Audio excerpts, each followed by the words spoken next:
I saw the other day with Alex Eala, yeah, that's been a talk, and which is understandable. There's some players coming from respective countries, like she's coming from Philippines, which is now a big deal. She's been the biggest ever, tennis player from that country, which is a big country, and there's big interest. So things like that happen. I mean, it's you could argue that it was, maybe a poor schedule, and maybe they could schedule them on a bigger court. Yes, but again, she's so young and she's just coming through. So and obviously the first couple rounds, the schedule is so packed. The big courts with big names, it's difficult. It's not easy to manage that. But again, it's a good problem to have, to be honest. This was definitely one of the bigger Filipino turnouts. Also New York was huge. It was tough because it also depends what court you're on, that you feel the noise and things. I would say the top two so far have been Melbourne and New York. Aryna Sabalenka just watched her status as the biggest star at the Australian Open get completely obliterated by Eala. The reigning champion is playing perfect tennis to half-empty stadiums while 5,000 fans storm Court 6 to watch a 20-year-old Filipino qualifier. The viewership numbers, gear sales, and online buzz for Eala have officially eclipsed the world #1. The hierarchy just collapsed in Melbourne.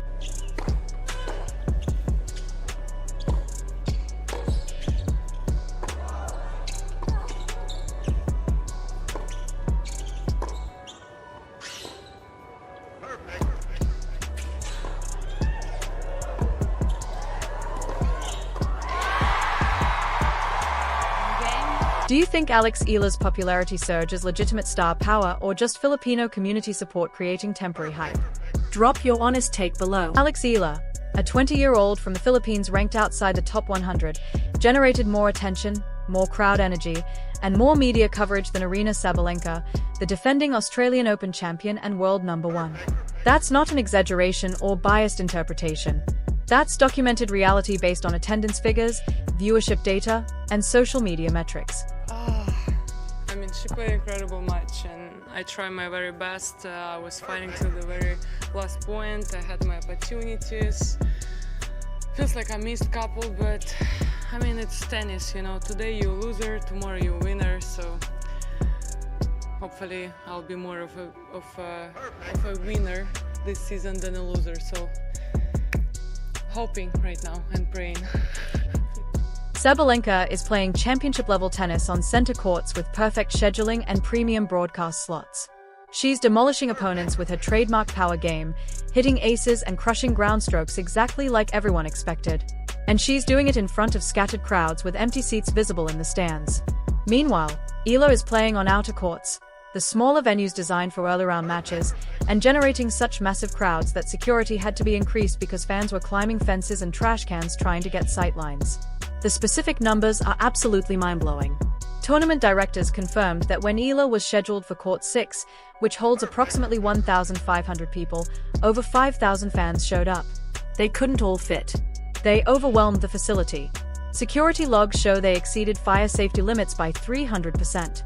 People were literally hanging from fences, screaming support in a way you'd expect at a World Cup football match, not a polite tennis tournament.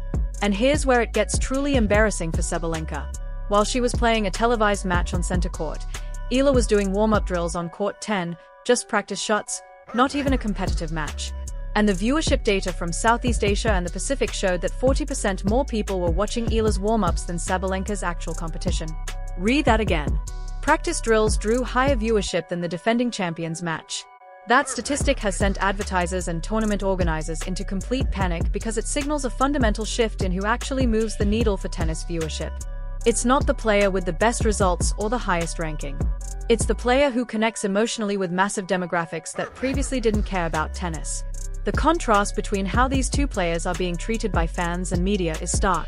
Sabalenka walks into press conferences and gets asked about Eala's fan base instead of her own performance. She's giving technically perfect answers about her game, and reporters are, that has to be psychologically devastating. You're the world #1. You're the defending champion. You're playing the best tennis of your life. And you're being treated like a supporting character in someone else's story. The queen is watching the crown slip away in real time. And there's nothing she can do about it because this isn't about tennis quality. It's about cultural connection. The Melbourne Park grounds have been transformed. Normally at Grand Slams, you see flags from dozens of countries scattered throughout the crowds. This year it's an ocean of red, blue, and yellow. Filipino flags everywhere. The chanting is so loud it drowns out the PA system on adjacent courts. The atmosphere is more like viewers know she's going to win, so there's no suspense. Perfection kills drama. Eala represents the exact opposite. She's the underdog fighting against physical disadvantages. She's significantly smaller than most opponents, so she compensates with tactical brilliance and defensive skills learned at the Rafael Nadal Academy. Every rally feels like a survival battle. Every win feels like an upset. The drama is built into her matches automatically because nobody expects her to win. And beyond the tennis, Eala carries symbolic weight that Sabalenka can't match. For millions across Southeast Asia and the Philippines specifically, Eala represents proof that their people deserve a spotlight on the global stage. She's not just a tennis player.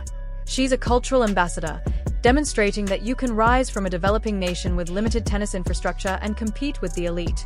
Sabalenka fights for trophies and ranking points. Eala fights for representation and national pride. That emotional gap is why the popularity scales have tipped so dramatically. A Sabalenka ace gets polite applause. An Eala winner brings people to tears. The emotional investment is completely different. The nickname the Eala era that's emerged around her is particularly significant. It started as a hashtag, a social media trend that fans used to celebrate her matches. But it's evolved into something bigger. It's now a declaration that Philippine tennis has permanently arrived on the global stage. Before Eala, Southeast Asian players made occasional appearances at majors and then disappeared. The nickname suggests this time is different. This is the beginning of sustained excellence, not a temporary flash that terrifies traditional tennis powers in Europe and America because it signals a demographic shift in the sport. If Eala triggers the same cultural explosion that Tiger Woods created in golf or Serena Williams created in tennis for black athletes, the entire business model of professional tennis changes. New markets open. New sponsors appear.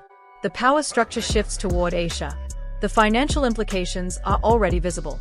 Reports confirm that Nike, Adidas, and Wilson are in bidding wars for Eala's endorsement. They recognize that signing her isn't just about one athlete. It's about accessing an entire corner of the globe that previously didn't engage with tennis.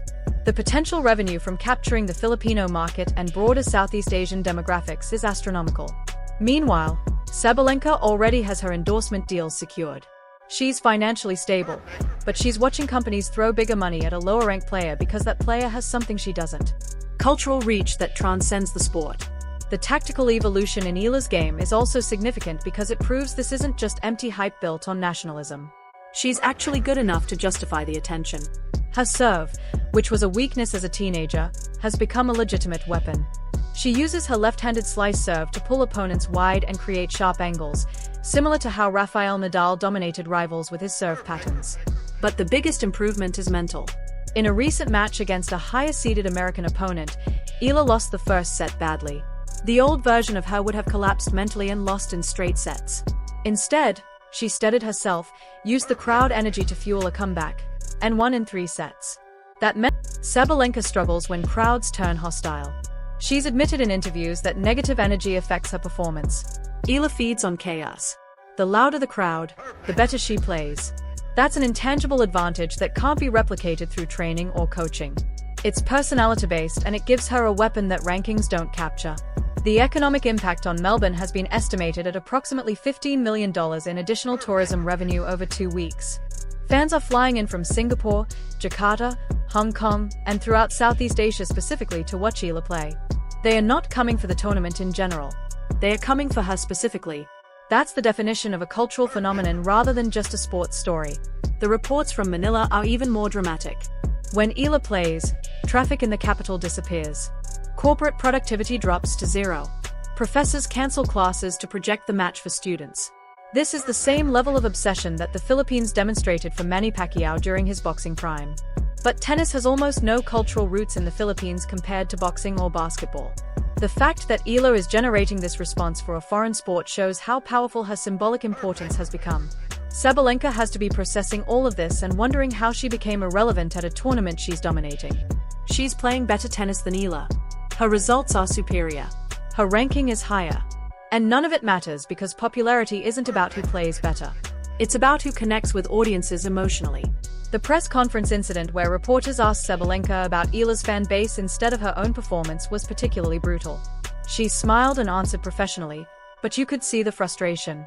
She's there to discuss her path to another championship, and nobody cares because they are all obsessed with the Filipino qualifier playing on outer courts. That's a psychological blow that's hard to overcome. It forces you to confront the reality that being the best player doesn't automatically make you the most important player. Star power operates independently of tennis skill. And right now, Eala has it while Sabalenka doesn't. The comparison to previous cultural shifts in tennis is instructive.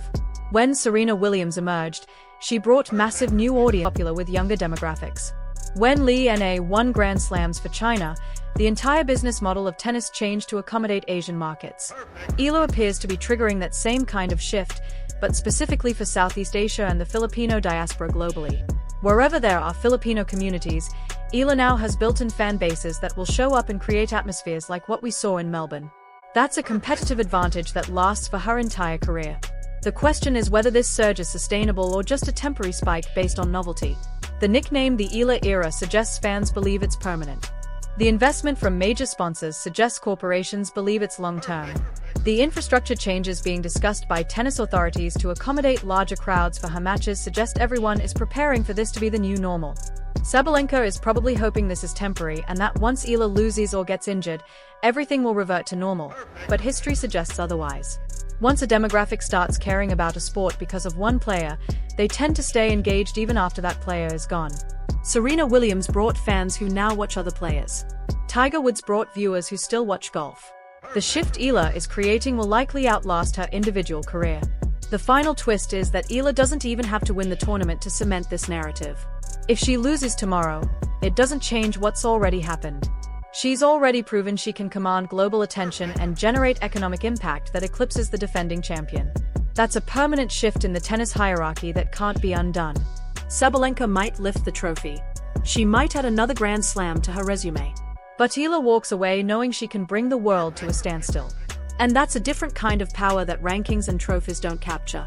Aryna Sabalenka just got eclipsed by a 20-year-old qualifier who generated more buzz, bigger crowds, and higher viewership despite being ranked 100 spots lower. The Australian Open officially belongs to Alex Eala. Regardless of who wins the trophy, star power just proved it matters more than rankings, and Sabalenka is learning that lesson the hard way.